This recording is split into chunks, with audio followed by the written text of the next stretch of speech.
नाज़िन गुलाब लगारी में अटे मिल मालिकनि सरकारी अघ ते मिलंदड़ कणिक ॿियनि शहरनि में मोकिले छॾी आहे, जे सबबि अटे जो बहिरान वधी वियो आहे। उन हवाले सां ॾिसूं था इब्राहिम लगारी जी ही रिपोर्ट।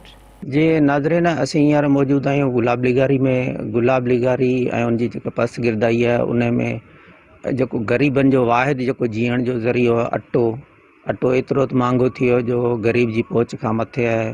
फ्लोर मिल मालिकान जेके आहिनि उन्हनि खे जेका कणिक कोटा तहत मिले थी उहा ॿाहिरि सेल थी वञे थी ऐं ग़रीबनि खे ॿियो ठहियो, पर अटे जो जेको किलो उहो बि नसीबु कोन थो थिए। अचो त गुलाब लिगारी वासनि खां पुछूं था त हिन अटे जे बहिरान जे बारे में हुननि जो छा चवणु आहे। साईं, हिकिड़ो त एॾी महांगाई आहे, असांजो गुज़र बि अॻे ॾुखियो आहे। हिकिड़ो पेट्रोल महांगा, असीं टैक्सी ड्राइवर आहियूं। उन खां पोइ अटो एतिरो अणलभ थी वियो आहे जो गुज़र कोन्हे।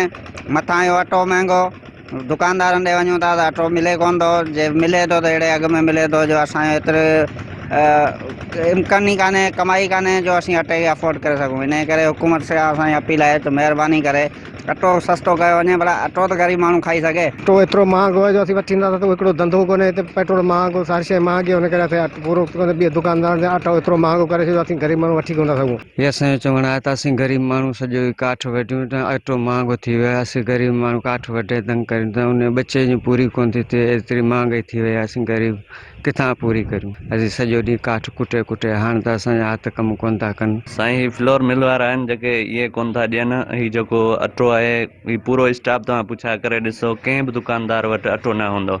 असांखे मिले ई कोन थो अटो। जेके आहिनि फ्लोर मिल आहिनि, गवर्नमेंट वटि रजिस्टर्ड आहिनि या कोन्हे, इन जी असांखे ख़बर कोन्हे।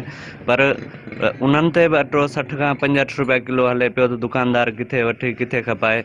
उन करे असांखे वटि अटो मुयसरु ई कोन्हे, असां हलायूं कोन था, मिले ई कोन पियो।